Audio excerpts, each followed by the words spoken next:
With me now from Canberra is former Deputy Secretary of the Department of Immigration, Abul Rizvi. Abul, thanks so much for joining the latest tonight. The department tells us that a large portion of temporary skilled visas are being approved, but out of 48,000 applications for permanent skilled visas since March, more than 6,000 haven't yet been finalised. Now, when we're so desperately short of workers, shouldn't these be rushed through?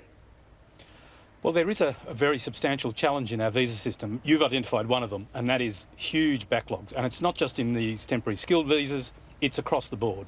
There are massive backlogs. But there are three other fundamental problems the Albanese government's going to have to deal with before it can unclog the system. A second problem is fundamentally culture.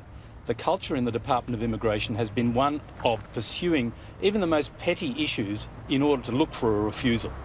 That culture has got to change. We've got to become more client service oriented, and we've got to be able to put aside petty issues and only focus on the big stuff. Thirdly, we have a real problem in terms of visa design.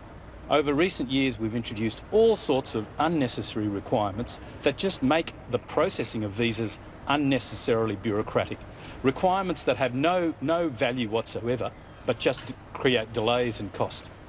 But probably the biggest one, and this one still hasn't hit us yet, is a cut to the budget of the visa processing side of the Home Affairs Department of $875 million per annum over the next 2 years. Abul, let's talk about the culture issue you bring up. Can you expand on that for us? Yes. What over the last few years has been developed is an attitude that we should look for even the most tiny issues on which to refuse applicants. And as a result, what we're seeing, a lot of migration agents are telling me that very, very technical issues, you know, a delay of a day or two in terms of the lodgement of a document or something like that can lead to a refusal. That sort of culture is really, really bad. We are in a competitive world for skilled migrants, and we've got to be competitive. And pursuing people for petty reasons just doesn't help.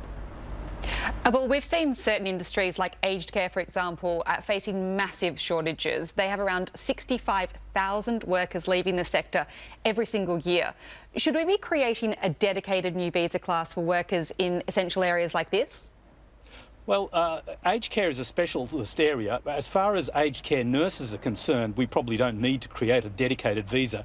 We just need to process existing visas better. When it comes down to lower skilled aged care workers, there you're raising very particular issues, and you probably do need to look at designing something particularly tailored for aged care workers. Yes, that's true. Does Australia rely too much on temporary skills migration visas? Should we be encouraging more people to stay on a more permanent basis? There's nothing wrong with temporary visas as long as you have sensible pathways for temporary entrants to be able to move into permanent residence. One of the things that we have in our system at the moment is called a genuine temporary entry requirement.